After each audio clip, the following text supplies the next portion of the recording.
And people know that, that's true, but they're still trying to work on it. So this is, it's true possibly the vast majority of work that you would see academically and in practice that shows you a sentiment score of something, says this group of people or this text or whatever is happier than this one. They don't give you any reason why, right? They don't explain it. They don't show why their measure went up or down. That's going to be a big thread for what we do.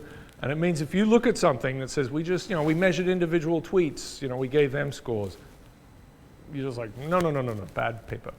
Anyway, that's rife in this area. So we would like to build some measures out of individual words. We'd like to get to phrases. It's very expensive to do that. And it's also hard to see how, we have other work, other people have done some work on this, but it's remarkable that we're still here and we don't have a good way of breaking text into phrases. There are 1 grams, 2 grams, 3 grams. That's the approach that many people in NLP have taken, right? And Google does this. You just chunk it in, just chop it all up into 2 grams. Just do that.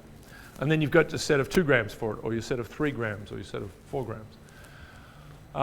But you'd want to have something that chunks something, you're reading along, and if it says New York City, that is a coherent semantic blob, and it should be just New York City, right? But most of these bags of words approaches, that's what they do. They'll just say it's new. There's one in the, you're counting through this thing. You say, I've got a word which is new, and you put a little bean in the new counter, York, that, right? And then they're broken up. You're just going to smash it to pieces. You're going to smash the whole thing to pieces. You take your Moby Dick, and you just break it up into all these pieces and then put all the words into little bins, right? That's how you get your zip distribution. And that's the sort of thing we'll do over and over. And we'll find that it's actually fine. It's a fine place to start. But you can, what I guess I'm trying to point out is we want to go in a more complex direction. So there's all work in psychology that leads into some stuff that will help here with words. This is from Osgood. There's a book, actually, I'm referencing here. So 3 psychological variables. And it's based on semantic differentials. So people are presented with something they have to evaluate. And you could have all sorts of things, like rough to smooth, so semantic differential, right, from one extreme to another. So you have all of these dimensions, and we'll think of them as dimensions. And you want to know, is meaning space, or say emotional space, but in this case it's actually bigger, which is what we want to get to. Meaning space, is that a 23-dimensional thing, or what's it shaped like? Is it like a giant, weird, hyperdimensional cucumber or something? So it turns out you ask lots of, this is older work, it'd be interesting to see where this is now, but this is, you asked all these semantic differentials, and then you can do a SVD type thing, or a principal, right, PCA, and find the dominant dimensions, or the dimensions from which you could derive all the others by just linear combinations. And this has become the standard. So valence arousal, which is, so this is really happiness, and I'll show you, especially when we come to words, that this is thought of as happiness. This is excitement, and this is dominance. And it can be with reference to other things or to yourself, right? So, but this is about power, and this is excitement, and then this is this sort of negative, positive axis. When it comes to basic, so these are more like this is sort of a fear state, and you can see these things are going to be connected, right? So things that are very bad and very good, usually there's an active aspect. So if they're neutral, it turns out to be more passive. 3 dimensions. Right? So we're actually really going to go on this dimension, but these 2 are hanging around. So you'll see other ways of talking about this. Evaluation, which is a little stiff, activity and potency. And I have to say in our first paper we wrote about, which was published in a Journal of Happiness, we use these terms, right? We use valence, we're doing the right thing, and then we just said, all right, we'll call it happiness. So that felt better. So we tried a few NLP things. This is years ago, 2000, wow, this is a long time ago. And they were pretty bad, right? So they're trying to do, there's one called Opinion Finder, which is still around, and you throw your text into it, and it tries to tell you that this word here is a good or bad word, and it's trying to evaluate the sentence around it. Trying to do a pretty complicated thing. But you look at it, and it doesn't feel reasonable, right? I mean, it doesn't pass the smell test. So we tried a few things. They're very slow, some of them, and this is, again, back in time. So Googling away for, someone must have scored words, right? So someone must have just scored how people feel about words. And indeed, came across this study, so this is actually 1999. It's a bit of a closed study. I would, as I tend to have all the papers hanging around on my site, just kind of being there. More funny little scripts. Occasionally I'll get an email from someone saying, please take that down. You know, like the Harvard Business Review was upset about one paper being there. I was happy to get rid of that. And these people complained, actually. So they have a document which you can get hold of, but they don't want to distribute it. So it's a little sad. Kind of weird. Anyway, so they get grumpy about this. But they did, so here's the study. They have 1,000 words, and that comes from this Osgood-like work where, and this is from academics or experts, if you like, putting together a set of words that they thought were a meaningful set of words. And we'll find it's a funny set of words, but these are sort of, you know, the and of and, right? The most common words not in it, right? They're and I'll show you a few examples, but they're words that, you know, people just sitting down thinking about, like, this is an important word, this is an important word, right? So it's a funny selection of words. And it's not going to fit natural language. And it's old, so there are no lols or ha-ha-has or any of those things, right? So we're going to have to evolve it at some point. But it was a good starting point, and it was set up like this. Of course, they did it with students, right? Because, yeah, you know, you get a grade because you participated on a 1 to 9 scale, which seems a little funny, but I'll show you that it's two Likert scales stuck together. And so depending on how it was set up, you know, 1 means, like, say, happiness or valence, like this is the least happy, to 9 the most happy, and 5 is neutral. So we've preserved that scoring system just to sort of connect to older things. What else is in here? Yeah, so it's not just emotional weight, I guess I should put in there. It's really meaningful. This is supposed to be meaningful things. It's a funny list of words. They separated out how men and women responded. I guess this is the way they put it. And then the overall average. So there's some differences, but not, you know, nothing huge. And we'll get to that later on. There was nothing crazily different. Okay, Steve. So this is actually what you, the poor suffering student, would have received as you were grinding through this thing, where someone just puts a word in front of you, like pancake, right? That's one of the words. So you get the word pancake, and then you, with your pencil, color in one of these things, right? And you had to have 3 responses to pancake, like happiness, and there was these very useful. It's a little funny because it gives you, it sort of downgrades these middle points in a way, so it's not a pure spectrum. But you imagine this is a 5-star scale, like Netflix. No, they don't use it anymore. Amazon or whatever. 5-star scale from essentially neutral or 0 out to extreme, and then neutral again out to extreme. So that's a Likert scale. It's a typical sort of 5 things to, you know, a range of 5, like, you know, not at all, somewhat, a fair bit, you know, very much, tons. You know, it depends how people present it to you. This one they, for some reason, reversed, but this is your excitement. You're very excited. This is completely passive over here. And this is, and you're asked, like, so this is an important aspect of this thing. You're asked, and when we repeated this, and we did on Mechanical Turk, we did the same thing. Just asked how you feel about it, not how you think other people feel or what was the intent of someone writing this. It's how you feel when you see this word.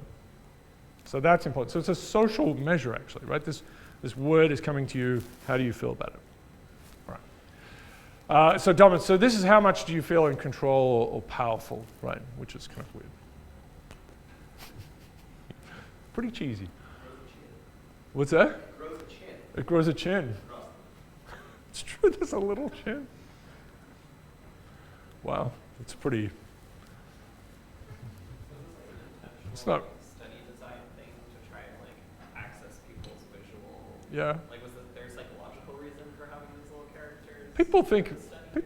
I don't know about this one in particular, but people think about studies a lot, and surveys a lot, I should say, and you know, like the number of points and all those sorts of things. I don't know if this is super bespoke for this one, but But this, this categorization of meaning space has been around for a while, so that's a good question, yeah. I mean, I ripped these out of the little thing because I was just so taken by them. But you're right, this it grows a helmet or something, right? Or a bad haircut, yeah. Wow, they are weird. The whole thing is just upsetting, right? So even with this weird framing in front of you, what happens is it still works okay if you ask a different set of people with a different kind of layout, and we'll see some really nice stuff from Scott McCloud later on, who's a cartoonist, theorist as well, that this doesn't matter too much. It's pretty robust, which is weird. So valence equals happiness, so I'm just going to say that because this is really how it was presented. It was presented as a happy, right? So there are words read out to people before they do this study. They've got 1,000 words to chew through. So they were told, at one extreme of the scale, you are happy, pleased, satisfied, contented, hopeful. So it's like throwing a lot of things into one bag. And at the other end is when you feel completely unhappy, annoyed, melancholy, despaired, or bored. So that actually really kind of connects in the arousal, excitement dimension as well, possibly in a way that's not terrific. But that said, what you see, especially in this study, is that the happiness or the valence one has the biggest range of responses, right? People really can access this one in a good way. Like they have a good sense of this one. The other two were more limited. And we've seen that when we've tried to ask other things like fear, like do you feel fearful or angry?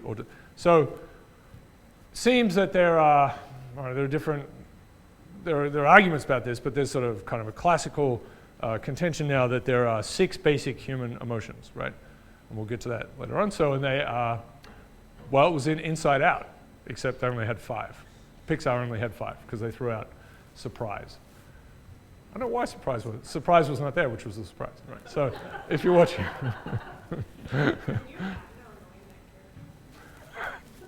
maybe that's what happened. It's just like no, because surprise is usually combined with someone else, like. There's usually some other one hanging around. So they went for, so there's fear. So the thing is this is an Anna Karenina story, I think, and which is, right, there are many ways for families to be unhappy. So it's the opening quote of Anna Karenina. It's actually separated as a quote. Depends how it's translated, but happy families are all the same, right? And it's used over and over and over again. Guns, Germs, and Steel, that's Jared Diamond's contention, right? So it's broadened out to this much bigger story, which is there are many ways for things to go wrong. But to have a system in particular running well, you generally have to have a number of pieces working.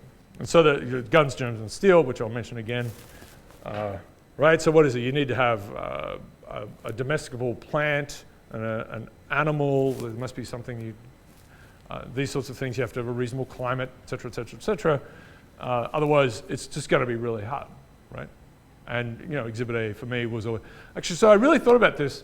And I'll say, let me be honest. When I was a kid, lots of just latent racism in Australia, and there was often sort of discussed that, Aboriginal people were good, et cetera, right? Because they didn't, hadn't set up they hadn't done all these wonderful things that Europe had done. Which mostly was stabbing each other for a long time. And then they sort of got a little bit better about 400 years ago. It's gone back and forth. But it's just, that's a very hard continent to get much going, right? You're not going to be in the middle of Australia and invent an iPod, right? Because you've got to spend a lot of your cultural output. I mean, I don't know what but I remember this as a kid. It's sort of coming up with this in my head to some extent. So I was quite taken by and I don't think I knew about the Anna Karenina thing when I first looked at Guns, Germs, and stuff. Anyway, so it makes sense to me. But I would have interesting arguments with people. There's been a lot of evolution in Australia. But there needs to be more. Of course, the end goal is to become more like New Zealand. So basically true, actually. I mean, they're good. They seem to have got it right. Especially in cricket. But also just as a culture. Yeah, it's true. Much nicer people. Yeah, it's just right? You need to have things lined up. And so that's sort of true. That seems to be in this really basic stuff for our emotional, the things that evolutionists end up with in humans, because we transmit this through our faces, right? So this is this other kind of beautiful thing. Idea with the emotion story is that there's a happiness can be just delivered by your facial expression, but that's true of fear and disgust, anger, sadness, and surprise, right? So you can convey all of those just by looking at by your face, right? So there's sort of this idea that they're really deeply connected, and then combinations of those things, right? So you can have, like anger and fear is sort of like a shock thing or something like that, right? There are all these sort of combinations that make, and so surprise and happiness added together is, just like a sort of a, you've won the lottery, for example, right? Some luck. So that's a really interesting thing. Anyway, we'll talk about ANEW Karenina some more, I think. So here are some of these weird words in this list of 1,000 things. They're good. They're a mixture of verbs and nouns and so on. So it's a bit of an adjectives, I think. So it's a bit of an odd thing. They have, for example, love and loved are in there, right? They have this. They just have 2 words. So these ones are all. These are the average for about. I don't think they were quite 50, but the idea was, it's not really clear. But maybe it's 25 to 50 students answering, and so the average is up there for these ones, and you can sort of see it sort of moves down. Pancakes, people are pretty happy about pancakes. Neutral, so these are neutral things. And these are just their averages, right? So they have their standard deviation as well. So that's an interesting thing to look at. And we have for our data set. So for our data set, eventually we did 10 languages with 10,000 words each and 50 evaluations per word. So it was a lot. And we have all of the responses. So people, of course, have potentially have quite wide-ranging responses to things. And we'll get to that. So generally, right, you can see anything at the end, right? So if it's at the end, there can't be much standard deviation, right? People really did not, you can just sort of see that straight away. People did not really disagree about this. These are bad words. There's going to be a little more flexibility here and a little bit more flexibility here. They didn't think these were the worst things. But when you get into the middle, you're going to have potentially words that people absolutely agreed about. These are super neutral words. Or out to the extent where people really disagree about it, but the average was neutral. So you tend to see, you actually see this kind of plot. Wow. They just, look at that, just no, just that. Okay, that's going to go out. Yep, you're gone. It's just so we could throw them out. Okay, so you'll see this if you see the average happiness and standard deviation. So this is going to be 1 to 9, right? So that's the most extreme you could have. So there's going to be low standard deviation for something. If everyone says 1, right, the standard deviation is 0. Yeah. So you're going to have that. You'll see this kind of, we see this kind of thing, roughly. And I should plot this as well. So a word, it's not in this list, but if someone evaluated it, so this is 5, the, people tend to think the is a neutral word, right? They don't think there's a lot of happiness in it. If you're crazy enough to ask people, that's what they'll say. So that's going to be a low standard deviation thing as well, but there are some high standard deviation ones as well. So where people have really varied opinions about that. So here's a little exercise, like think about which words they might be, what category of words they might be. I'll show you later on, but it's a charming set of words. Okay. Okay, so but what you see is, there's a little spread, and this is better than having.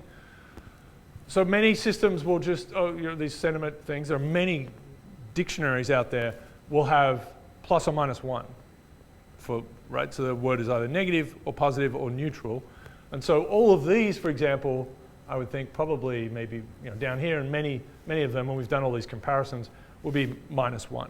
So this, this is the same as this, which is not really fair, right? So you want to have, you need a continuum. You need to be able to indicate the strength of the negativity of something.